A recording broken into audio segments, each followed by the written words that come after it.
Hello, James. Hi, Lynn. How are you? I'm very fine. How are you doing today? I'm doing good. Anxious to talk to you. Oh, great. Good. The idea of easy money is a temptation that's hard to resist.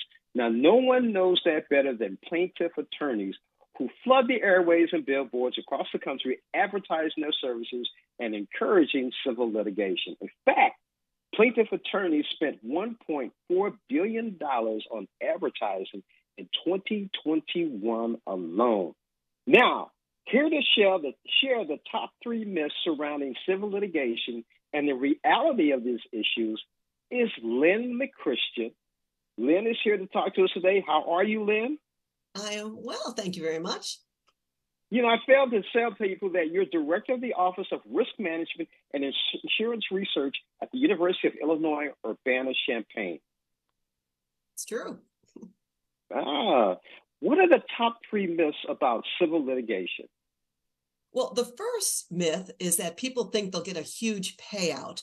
The reality is they're forgetting that a portion of that payout will go to the law firm, typically about 30 to 40%. So that's a big myth right there. But the other myth is that people think that the claim amount, the damages that they get, don't hurt anybody else. But there's something that we call the tort tax, and it's about $3,600 goes to every American household for the costs of this litigation.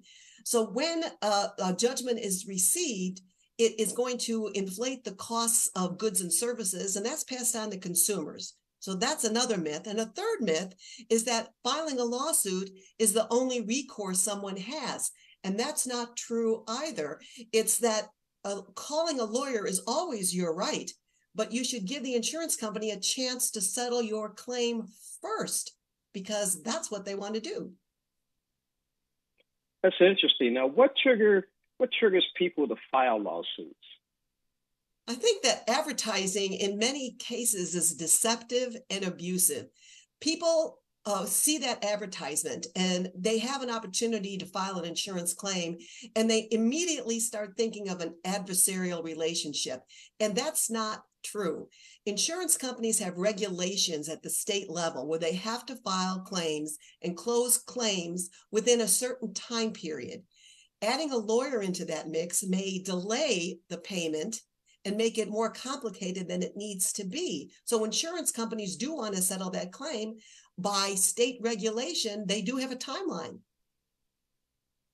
How does lawyer advertising motivate people to sue?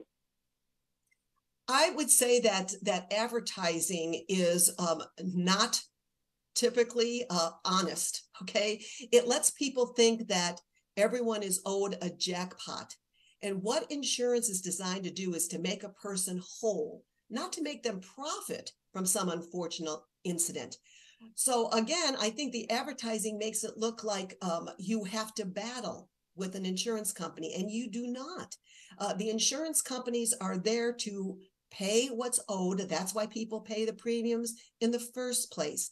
And what I think the public has to understand too, people have to understand, is that the insurance is going to get them into the pre-loss condition, which is what it's designed to do, not to be a windfall payday, which is what the advertising makes you think it will be.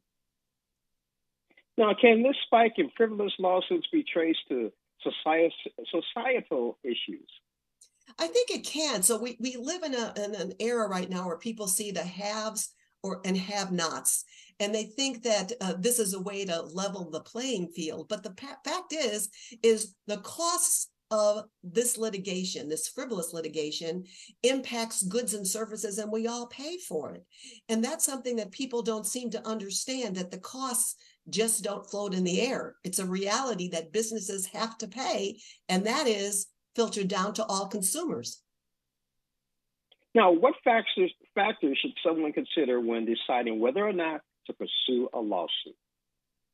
I think what the factor is if they aren't getting satisfaction when they file a claim directly with the insurance company, that might be an instance where they want to consider doing that. The thing is let the insurance company do its job you will get probably just as much, in many cases, just as much as a settlement as if you hired the lawyer, and you will get it more promptly. So let the system work the way it's designed and try that before you consider hiring for a lawyer. So let me ask a question. What about these attorneys who talk about these class action suits, talking about a miscellanea, whatever it is going to be cause of it, or a drug that caused death? What about these class action suits? Well, those class action suits, really interesting. Great question. One thing I would suggest people do is to do an online search for see what the average payout to individual claimants can be for those suits. It is not anything near the jackpot number that they see. So the more people in the class action lawsuit, the more money the lawyer makes, okay? Not the more money the individual makes. If people would look up what the damages are that individuals award, I think they'd be very surprised. It's not very much. Oh, man, I can give you a great example. Death case, total payout per family member was $82,500. Each family member got $22,500 after the attorney fees. Well, $22,500? No, $22,500. Oh, payout per family member. Yeah. Oh, okay. So you're right. Almost $60,000 went to attorney fees, and each family member only got $22,500. Exactly. And then some of the other class action lawsuits, you're talking about a few $100s. So, but what gets the headline is the big payouts, and people think that that is something that is normalized, and it really is not true.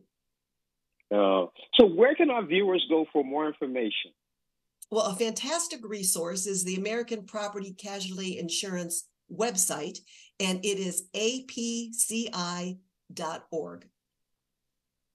Been speaking with Lynn McChristian, Director of the Office of Risk Management and Insurance Research at the University of Illinois in Urbana-Champaign, talking about the myths about these big payouts. Thank you again for joining us on Morning Blend. Thank you.